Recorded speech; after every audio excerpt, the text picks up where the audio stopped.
ഉയർപ്പിന്റെയും പ്രത്യാശയുടെയും സന്ദേശമായി ലോകമെമ്പാടുമുള്ള ക്രൈസ്തവർ ഇന്ന് ഈസ്റ്റർ ആഘോഷിക്കുന്നു. അർദ്ധരാത്രി മുതൽ തന്നെ വിവിധ ദേവാലയങ്ങളിൽ പ്രത്യേക പ്രാർത്ഥനകളും നടന്നിരുന്നു.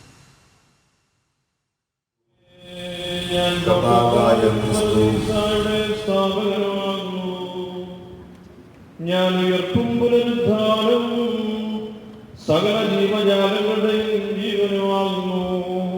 ഞാൻ മഹത്വത്തോടെ ഖബറിൽ നിന്ന് ഉയർത്തെഴുന്നേറ്റു എന്ന് നീ ചെന്ന് സ്നേഹിതന്മാരോട് അറിയിക്കുക. ലോകത്തിന്റെ പാപങ്ങൾ ചുമലേറ്റി കുരിശിൽ തറയ്ക്കപ്പെട്ട യേശുദേവൻ മൂന്നാം നാൾ ഉയർത്തെഴുന്നേറ്റതിന്റെ സ്മരണയ്ക്കായിട്ടാണ് വിശ്വാസികൾ ഈസ്റ്റർ ആഘോഷിക്കുന്നത്. ക്രൈസ്തവ വിശ്വാസത്തിന്റെ അടിത്തറയാണ് ക്രിസ്തുവിന്റെ ഉയർപ്പ്. കേരളത്തിലെ വിവിധ ദേവാലയങ്ങളിൽ ഈസ്റ്ററിനോടനുബന്ധിച്ച് തിരുകർമ്മങ്ങൾ നടന്നു.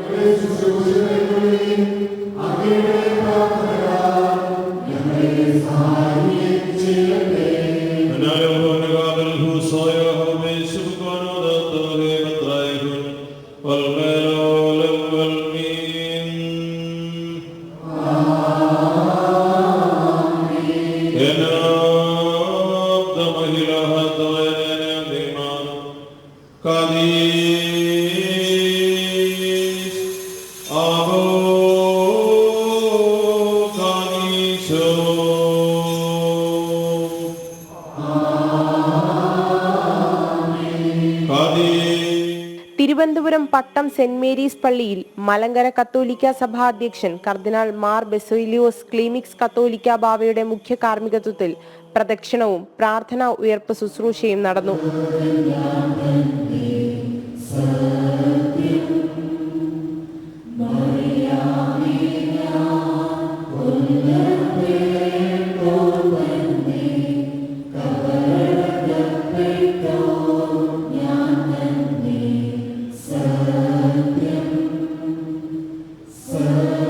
തിരുവനന്തപുരം പാളയം ലത്തീൻ അതിരൂപത ആർച്ച് ബിഷപ്പ് തോമസ് ജെ നെറ്റോയുടെ കാർമ്മികത്വത്തിൽ പ്രാർത്ഥനകൾ നടന്നു. പ്രത്യാശയുടെ സന്ദേശമാണ് ഈസ്റ്റർ നൽകുന്നത്. ലോകത്തിന് ഇപ്പോൾ ഏറ്റവും ആവശ്യമുള്ളതും ഈ പ്രത്യാശയാണ്. പ്രതിസന്ധികളെ പ്രതീക്ഷയോടെ കാണാൻ കഴിയണം.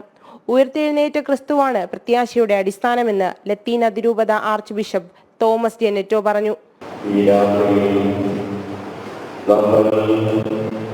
സ്നേഹം മരണത്തിനോടെ ശക്തമാണ്. ദൈവത്തിന്റെ സ്നേഹം മരണത്തെക്കാൾ ശക്തമാണ് എന്ന് ഉറങ്ങി പ്രഖ്യാപിക്കുന്ന മഹോത്സവമാണ് ഈ രാത്രിയിൽ നമ്മൾ ആഘോഷിക്കുന്നത്. ദൈവം ഉയർന്നിന്റെ ഈശ്വരന്റെ എല്ലാ പ്രാർത്ഥന ആശംസകളും സമാധാനവും